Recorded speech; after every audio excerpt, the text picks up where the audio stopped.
মগধ দেশেতে রাজা অতি দুরাচার, প্রজার সর্বস্ব লয় করি মহামার। ভয়ে ভয়ে প্রজাগণ রহে যে সদাই, কিছুতে না মেটে সেই রাজার যে খাই।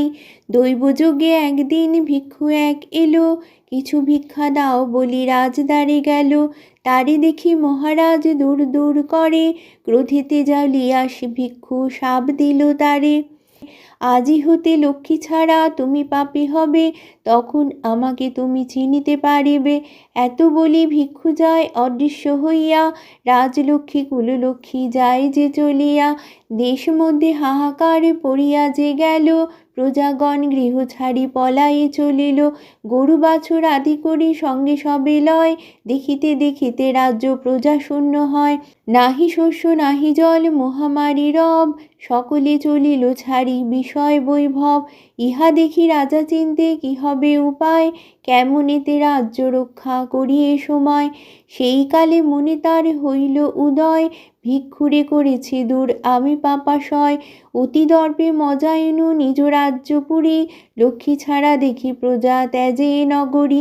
অন্ন নাহি বস্ত্র নাহি পালি কিসে প্রজা, কেন বা হইনু আমি এদেশের রাজা। সে ভিক্ষু কেহ নয় প্রভু অন্তর্যামী, এরূপ হইল যাহা আমি কি বা জানি। এত চিন্তে মহারাজ কান্দিতে লাগিল, রাজ দুঃখ দেখি ভিক্ষু তথায় আসিল। ভিক্ষু বলে ওরে দর্পী মজ অহংকারে, বোধিতে এখনই পারি আমি যে তোমারে। ক্ষমা করো বলি রাজা পরে পদতলে, মৃদু হাসি ভিক্ষু তারে ধীরে ধীরে বলে। নিজে মজ প্রজামার অহংকার ভরে, সেই হেতু লক্ষ্মী ছাড়া হইলে সংসারে। লক্ষ্মী পূজা করো রাজা দূরে যাবে কষ্ট, তাহাতেই থাকিবে না কোনো যে অরিষ্ট।